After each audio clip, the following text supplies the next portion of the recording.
இந்த சிலை இங்க மட்டும்தான் இருக்கு. எத்தனை அடிங்க? இது 54 அடி உயரம். இவங்களை வணங்கினா குழந்தை இல்லாதவங்களுக்கு குழந்தை கிடைக்கும். ஏவல் பில்லி சூனியம் சொல்றாங்க இல்லையா, தொழில் தடை. இந்த அமாவாசை காலத்துல அவங்கள வந்து வணங்கி அவங்கள சுத்தி நேர்த்திக்கடன் நம்ம செலுத்தணும்னு சொன்னா எல்லா விதமான பாவ புண்ணியங்கள், அதாவது வந்து நம்மளுடைய கர்மாவை வாங்கிட்டு தான் வரோம் பிறக்கக்குள்ளவே. அந்த கர்மாவை வந்து இவங்களை வணங்கினா அது முடியும். கர்மா நிவர்த்தி இந்த சிலை. ஆமா, 54 அடி உயரம். இந்த சிலை வந்து எங்கேயுமே கிடையாது. இது வந்து பட்டானூர் கிராமம். இது பட்டானூர் கிராமம், மொரட்டாண்டி எல்லை, நாவற்குளம்.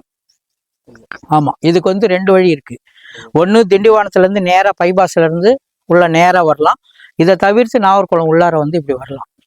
இப்போ இன்னைக்கு இறந்துட போயிடும்ன்ற ஜீவராசியை கூட இவங்க காப்பாத்தி இருக்கிறாங்க. ஆமா, இங்க ஆம்புலன்ஸ்ல தூக்கின்னு வந்தவங்களை கூட இங்க இருந்து காப்பாத்தி இருக்கிறாங்க. ஆமா, டாக்டர் கை விட்டதையும் காப்பாத்தி இருக்கிறாங்க. அவங்களுக்கு என்ன மாதிரி ட்ரீட்மெண்ட் இங்க வந்து? இங்க ஒண்ணுமே கிடையாது. அவங்க எலுமிச்சம்பழம் விபூதி தான், வேற ஒண்ணுமே ட்ரீட்மெண்ட் கிடையாது. விபூதி தான். குழந்தை இல்லாதவங்களுக்கு கூட குழந்தை பாக்கியம் கிடைக்கும். இது வரைக்கும் 108 பேர் குழந்தை பாக்கியம் கிடைச்சிருக்கு.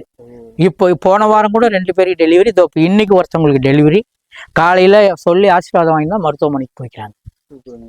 ஆமா, எவ்வளோ பேர் கல்யாணம் ஆகாதவங்க, இந்த கல்யாணம் ஆகாத இந்த நாகதோஷம்,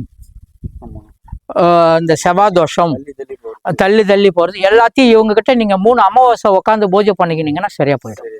ஆமா ஐயா, உங்க நம்பர் சொல்லுங்க. என்னுடைய நம்பர் வந்து 8870 9924441.